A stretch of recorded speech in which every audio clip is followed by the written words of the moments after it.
नाशिक जिल्ह्यात यंदा कांद्याची विक्रमी निर्यात होते। 2 दशकातील ही विक्रमी निर्यात आहे। जगभरातील बाजारपेठेतील स्पर्धकांवर मात करत 16 देशांना कांदा पुरवठा केला जातोय। नोव्हेंबरपर्यंत 16.5 लाख कांद्याची निर्यात झाली आहे। गेल्या वर्षी हीच निर्यात 12 लाख इतकी होती।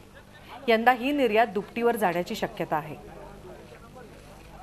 याविषयी नाफेडचे माजी उपाध्यक्ष चांगदेवराव होळकर यांच्याशी चर्चा केली आहे आमचे प्रतिनिधी योगेश खरे यांनी।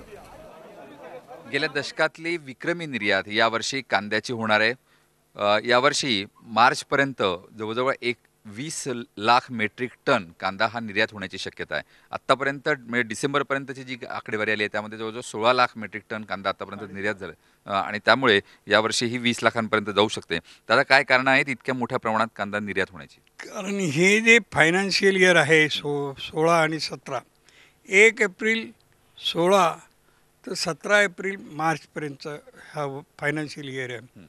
मागच्या वर्षीसुद्धा 16 वर्षात उन्हाळा कांद्याचं क्रॉप हे फार हेवी आलेलं होतं। जवळजवळ हिंदुस्थानला गरज होती 60-65 लाख टनाची एक्सपोर्टसाठी धरूनसुद्धा, पण उत्पादन होतं 110 लाख टनाचं। जगाच्या मार्केटपेक्षा आपले कमी रेटने कांदा तिथे पोहोचतो। त्यामुळे हिंदुस्थानचा कांदा या डिसेंबर अखेर 16.5 लाख टन झाला आणि अजून 4.5 लाख टन होईल। म्हणजे जवळजवळ 31 मार्चपर्यंत 20 लाख टनाच्या पुढे निघून जाण्याची शक्यता आहे। MAPचा अर्थ ही एक्सपोर्टला कंट्रोल करण्याकरता येते। उद्या जर दर वाढले तर MAP हायर साईडमध्ये ठेवायची की जागा एक्सपोर्ट जादा नाही झाला पाहिजे, लोकल मार्केट नाही वाढले पाहिजे, याच्याकरता येते MAP। शेतकऱ्यांकरता सरकारकरताही नाही आहे। ही जी आहे ती काढून टाकली पाहिजे। फ्री ट्रेड ठेवला पाहिजे, नफा हो शेतकऱ्यांना, नाही तर नुकसान हो।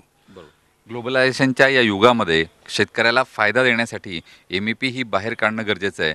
येत्या काळात जर MAP शून्य झाली तर कांद्याचा एक्सपोर्ट हा नियमितपणे होऊ शकेल।